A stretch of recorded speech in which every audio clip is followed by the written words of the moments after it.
आतंकवादी गतिविधियों में लगातार इजाफा हो रहा है। हाई अलर्ट और हमले के इनपुट के बीच जम्मू कश्मीर में एक महीने में सबसे बड़ा आतंकी हमला अंजाम दिया गया। दरअसल हिजबुल मुजाहिदीन के दुर्दांत आतंकी बुरहान वानी की बरसी पर सुरक्षा बलों पर हमले के इनपुट सुरक्षा एजेंसियों को पिछले कुछ दिनों से लगातार मिल रहे थे। ऐसे में कठुआ जिले में भी हाई अलर्ट था। बाकायदा सभी एजेंसियों को एहतियात बरतने के निर्देश दिए गए। खुफिया सूत्रों से लगातार मिल रहे इनपुट के बाद आर्मी स्कूल में भी सोमवार को छुट्टी दे दी गई। ये स्कूल ग्रीष्मकालीन अवकाश के बाद सोमवार को खुल रहे थे। सुरक्षा बलों के एक वाहन को आतंकियों ने जिले के दूर दराज लोहाई मल्हार के बदनोता से सटे हुए इलाके में निशाना बनाया। सुरक्षा बलों के वाहन पर ग्रेनेड फेंकने के बाद सेना के जवानों ने जवाबी कार्रवाई शुरू की। इसके बाद मुठभेड़ जारी रही। उधर हमले की जानकारी मिलते ही भारी संख्या में सुरक्षा बलों को घटनास्थल की ओर रवाना किया गया। जम्मू कश्मीर के कठुआ में सोमवार को जो आतंकी हमला हुआ उसमें 5 सैनिक शहीद हो गए। इस हमले में 5 जवान घायल हैं, जिनका पठानकोट के आर्मी हॉस्पिटल में इलाज चल रहा है। सेना के सूत्रों के मुताबिक हमले के पीछे लोकल गाइड की भूमिका सामने आई है, जिसने आतंकवादियों के लिए मुखबिरी की। बताया जा रहा है सेना के 10 जवान सोमवार दोपहर करीब 3:10 पर गश्त पर निकले। जब काफिला दूर दराज के बदनोटा गांव में एक नाले पर बने पुल पर पहुंचा, तब आतंकवादियों के 2 दिशाओं से हमले शुरू हो गए। पहले उन्होंने काफिले पर ग्रेनेड फेंका। धमाके के बाद तुरंत आतंकियों ने दोनों तरफ से गोलीबारी शुरू की। करीब 12 से 13 मिनट तक जबरदस्त फायरिंग हुई। धमाके और गोलीबारी से इलाका धुआं हो गया।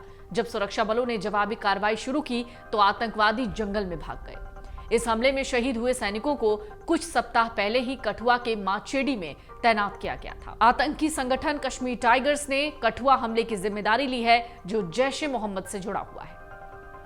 सेना के सूत्र कहते हैं करीब 2 महीने पहले इंटेलिजेंस को पाकिस्तान से बड़ी तादाद में आतंकियों के घुसपैठ की सूचना मिली थी। इसके बाद से सेना ने तलाशी अभियान चलाए रखा। कठुआ के एक तरफ पाकिस्तान का बॉर्डर है तो दूसरी तरफ पंजाब और हिमाचल प्रदेश है। यह इलाका जम्मू कश्मीर के उधमपुर, डोडा और सांबा जिलों से भी सटा हुआ है। बदनोटा गांव में जहां यह आतंकी हमला हुआ वो कठुआ शहर से करीब 150 किलोमीटर दूर माचेडी और लोहाई मल्हार के बीच में पड़ता है। माचेडी में सेना का बेस कैंप है। अधिकारियों ने कहा है कि पिछले दिनों हुए आतंकवादी हमले के बाद सैनिकों को उधमपुर जिले के बसंतगढ़ इलाके से सटे लोहाई मल्हार के ऊंचे इलाकों में तैनात किया जा रहा है। कठुआ में 11 से 12 जून को भी आतंकवादियों से मुठभेड़ हुई, जिसमें सैदा गांव में छिपे हुए 2 आतंकियों को सुरक्षा बलों ने ढेर कर दिया। मारे गए आतंकी उधमपुर की ओर जा रहे थे। खबर दरअसल ये है कि ग्रामीणों के घर में अलग अलग ये आतंकी छिपते रहे हैं। बताया जा रहा है कि सेना की कार्रवाई के बाद अब कश्मीर टाइगर्स के आतंकवादियों ने अपनी रणनीति बदली।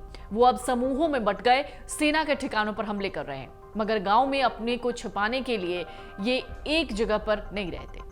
आतंकी स्थानीय ग्रामीणों के घर में रहते हैं और वारदात के बाद इलाका बदल देते हैं। सेना की दिक्कत यह है वो सर्च ऑपरेशन में ग्रामीणों के घर में बिना सटीक सूचना के तलाशी भी नहीं ले सकती। सूत्र बताते हैं आतंकियों को लोकल लोगों का समर्थन हासिल है, जो उन्हें खाना और शेल्टर मुहैया कराते हैं। सोमवार को हुए हमले में एक लोकल गाइड ने सेना के मूवमेंट की जानकारी आतंकवादियों को दी थी। हमले के बाद कश्मीर टाइगर्स ने सोशल मीडिया पर लिखा कि उन्होंने 26 जून को 3 आतंकवादियों की मौत का बदला ले लिया।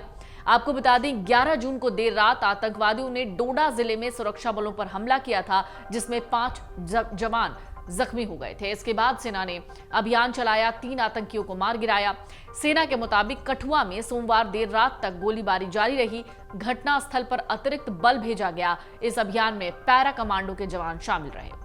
तो लोकल गाइड की मुखबिरी ये रही और बाद में ग्रेनेड से हमला किया गया। 12 मिनट की जो फायरिंग थी, इसने बताया कि कठुआ में आतंकी हमले के दौरान क्या हुआ है कहा जा रहा है। और सेना भी लगातार सर्च ऑपरेशन चला रही है, लेकिन लोकल जो वहां के रहवासी हैं उनका सपोर्ट वहां पर छिपे हुए आतंकियों को मिल रहा है। अगर आप ये वीडियो YouTube पर देख रहे हैं तो हमारे चैनल को सब्सक्राइब करें और बेल आइकन को दबाना ना भूलें। अगर आप Facebook पर ये वीडियो देख रहे हैं तो हमारे पेज को लाइक करें।